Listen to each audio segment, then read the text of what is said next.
சூரியநாதம் 22 தொடர். 18 சித்தர்கள், தமிழ் சித்தர்கள் பெயர் உள்ளவர்கள் நிர்வாணமேனி யோகம் செய்து வருவதில் முடிவு போதாந்தம் நான் அது ஆனேன் என்பது. தோற்றம் முடிவு பிரகிருதியிலும் உடலிலும் பக்தி தத்துவத்தில் சித்திரூபம் நேடும் உடல் நிர்வாண சட்கம் 12 முடிவு. இங்கு கூறுவது பற்றொன்றும் இல்லா சிவமெனும் ஒருவன், பற்றொன்றும் இல்லா சிவமெனும் ஒருவன். பற்றொன்றும் இல்லை. உடலில் பற்றி பிடிக்கும் ஆசை, ஆகாரம், சுவாசம் இழுப்பதில் உருவாகும் உடல் பற்று ஒன்றும் இல்லை இப்போது இங்கு. ஆசை ஒன்றிலும் இல்லாதவனை அனாதி வாழ்க்கையில் நாம் காண்பது மருத்துவமனைகளில் நோயால் உடல் அனக்கம் இல்லாமல் கிடப்பது காணும் அனுபவம் போல. ஒன்றிலும் பூமியில் ஒன்றிலும் ஆசை இல்லாமல் சூரியனின் எல்லா சக்தி உடலையும் பக்தியில் கொடுத்து சூரிய ஒளியில் அந்த உடலானது. அதற்கு தமிழ்நாட்டில் உள்ளவர்களில் சிவம் என்பது ஒன்றில் ஒன்றிலும் தொடர்பு இல்லாமல் அனாதியாய் இருப்பது. சர்வ வல்லமை உள்ளது. இரண்டிலும் நிரம்பிய இன்பம் என்று படித்தவர்கள் உண்டு. தமிழ்நாட்டில் உள்ளவர்களில் நான் படித்தது எனக்கு மட்டும் கிடையாது, அச்சிட்டது எனக்கு மட்டும் அல்ல. இந்த சொல்லர்த்தம் சிவம் தமிழில் தமிழ் தேவபாஷை திருவாக்கு. அதன் அர்த்தம் கூறுவது உடலில் பக்தி யோகம் குடும்பத்திற்கு கிடையாது. அஷ்டாங்க யோக உடலில் அர்த்தம் சூரியன் அனாதியாய் ஒன்றிலும் விருப்பம் இல்லாமல். இது வாயு உலகத்தின் மேல் நடக்கும் செயல். இன்று ஆகாசத்தில் பறந்து மேலே சென்று செயல்படும் அனைத்து தொழில்நுட்பங்களும் அங்கு வாயு ஓட்டம் இல்லை. அதுதான் அனாதியாய் இருப்பது, சூரியன் செயலற்று இருப்பது. சூரியன் செயல் வாயு உலகத்தில் இருந்து. அங்கு சூரியன் எல்லாமாயி எல்லாவற்றிலும் நான் என்ற கர்வு. அது பூமியில் எந்த ஜீவஜாலத்திற்கும் வா என்பது. பிரகிருதி எழுத்து 51, அதில் ஒரு எழுத்து வாயு எழுத்து. அப்போது அக்னி வாயு தொடக்கம் செயல் பூமியில்.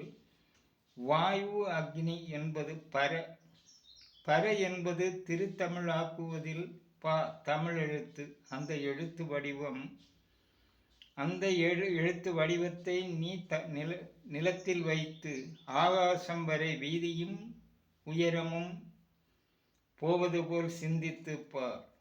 அப்படி போகும் இடத்தில் வாயு எங்கு இருக்கிறதோ அங்கு சூரியன் செயல் உண்டாகும். அது பூமிக்கு கீழே ஆனாலும் கிணறுகளில் ஆழக்கிணறுகளில் போல் அது நடப்பது. சூரிய சூடு மேல்பாகத்தில் மேல்பாக எழுத்து இல்லாமல் விரிவாய் இருப்பது, வரை எதுவும் இல்லாமல் அதில் சூரியன் இறங்குவது. அதன் தத்துவம் வாயு உலகத்தில் சூரிய செயல் என்று அந்த எழுத்து தத்துவம் கூறுகிறது. பிரகிருதியில் அது தமிழ் எழுத்து போல. உலகத்தில் எந்த எழுத்தும் இப்படி கூறாது. இங்கு சூரிய சூடு மேல்பாகத்தில் விரிவு உள்ளில் தடஸ்தம் இல்லாமல் சூரியன் சூடு செயல் சராச்சரனாயி நான் என்ற கர்வு.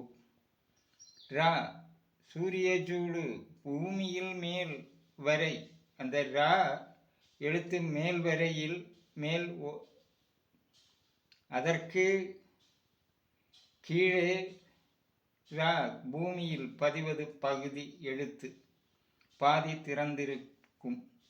ஆனால் ரா மேல் எழுத்தில் திறந்து இல்லை. அப்படி என்றால் சூரியனை மிஞ்சி எந்த பொருளும் இல்லை. அப்போது அந்த ரா கர்வு பூமியில் எந்த ஜீவனிலும் உள்ளது. இது வாயு உலகத்தின் மேல் சூடு இல்லை. இந்த ரா கீழே பிரகிருதியில் மண்ணின் கீழ் அந்த ரா முடிவு செல்வது மரங்களின் வேர்கள் மண்ணுக்குள் வாழ்பவைக்கு சூடு கொடுப்பது. அது அநேகம் கூறுவதற்கு உண்டு. இங்கு ரா கீழ்வரை பாதி மண்ணில் கீழ் மரங்களுக்கு சூடு வேரில் உள்ளில் செல்வது மற்ற அநேகம் இங்கு கூறுவது. அது திருத்தமிழ் தேவ பாஷை என்பது உலகத்தில் ஒரு மொழியிலும் கூறாத்தது. இது உங்களுக்கு கேட்கும்போது புதுமை தோன்றும். ஆனால் சத்தியம் இதுதான். அதுதான் பொய் என்று யாராலையும் கூற முடியாது. இந்த எழுத்தை வைத்து ஊன்றி யார் முன்னாலேயும் சொல்லலாம், எந்த மொழியர் முன்னில். ஆனால் இங்கு கூறுவது சிவம் உடல் அதே நிலை என்றால் சிவ சித்துடல் ஆனது. சிவம் சகலதும் அற்ற நிலை, ஒன்றிலும் விருப்பம் இல்லாத நிலை.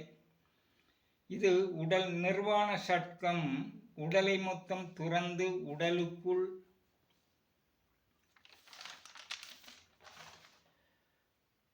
செயல்படுவது. சூரிய ஒளி நாத நிறம் ஆனதில் சிவன் அவன் என்பது நம் நண்பன் சம வயது உடையவனை அவன் என்பது. சிவன் என்பதில் அந்த இன் அர்த்தம் செயல் சக்தி. அது சூரிய செயல் சக்தி. பக்தி உடலிலும் அந்த சூரிய ஒளியின் சக்தி உள்ளில் நிறைந்து இருப்பது. இங்கு சிவம் என்பது அனாதி, இம் உணர்வு அற்றது. பிரகிருதி எழுத்தில் எடுத்து காட்டும் முகம். சிவம் என்பது இம் மாயில் புள்ளி, உணர்வு அற்ற பெயர் தத்துவம் சிவம். அதை ஜலத்திற்குள் முங்கி நாம் குளிப்பதில் சில நேரம் அங்கே இருந்தால் அந்த உடல் அவஸ்தை சுவாசம் பிடித்து உள்ளிலிருந்து வெளியே வரும் வெப்ராளம் அந்த உடலுக்கு தோன்றும். வேறு சிந்தை இல்லை. சவம் என்றால் ஒன்றும் தெரியாத நிலை, உடல் உயிரற்ற நிலை. சூடு சக்தி இருந்தால் உடல் வாடை இருக்காது, அனக்கம் இருக்காது. அதற்கு சுவாசம் இழுக்கணும், மூக்கு செயலால். இங்கு அது இல்லை. அப்போது தண்ணீரில் மூழ்கி இருக்கும் போது சுவாசம் சூடு இருக்கிறது. அது சவ உடலில் இல்லை.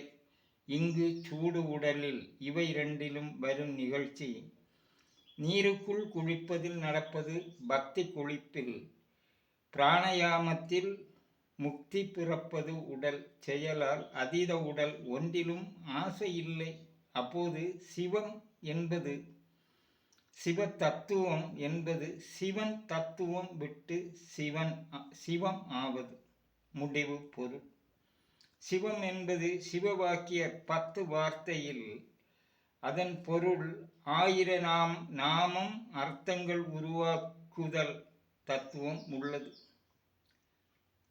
இந்த 10 வார்த்தை 1000 வேண்டும். அதில் விண்ணும் நீ என்பது மலையாள நாராயணகுரு தெய்வ தசகத்தில் அங்கு என்று முதல் வரி கூறுவது. அதில் தெய்வமே காத்து கொள்க அங்கு. அதை தமிழில் கூறினால் தெய்வமே காத்து கொள்க அங்கு. மலையாள மொழியில் 9 எழுத்துக்களில் அந்த ஒரு வரி கூறுவது.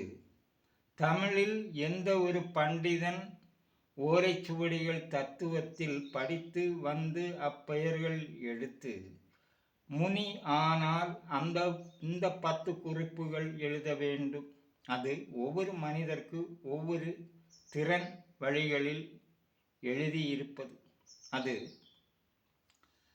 சமாதிக்கு ஆகும்போது இந்த 10 வார்த்தை 10 குறிப்புகளாக எழுதி அதை 100 ஆக்க வேண்டும். அந்த 100 1000 ஆவது.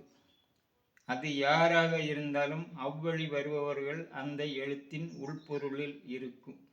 இது சமாதிக்கு 100 அர்த்தம் கண்டு திரு வசன சுவடிகள் உண்டு எழுதுவதற்கு.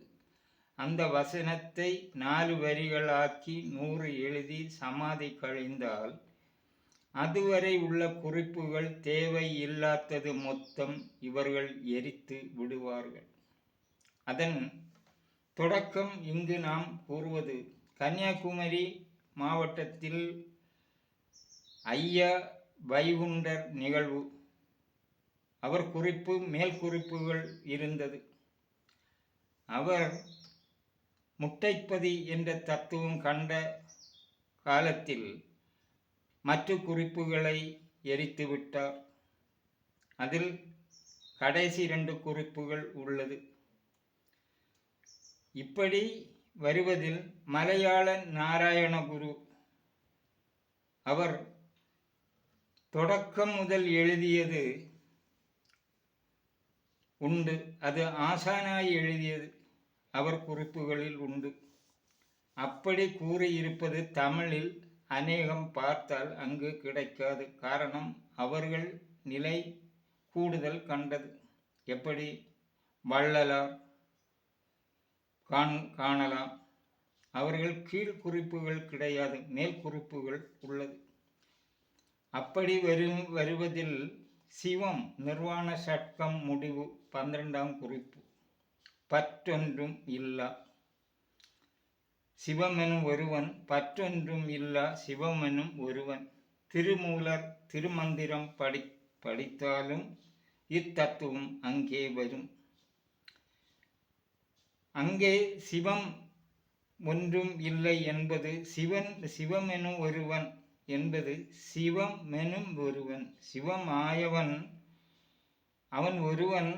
அவன் அதன் மேல் பற்றொன்றும் இல்லா சிவமென்னும் ஒருவன். அப்போது இங்கு புரிவது அந்த வழியில் திருத்தமிழாக்கி நாம் நினைப்பது சூரியனுக்கு மேலே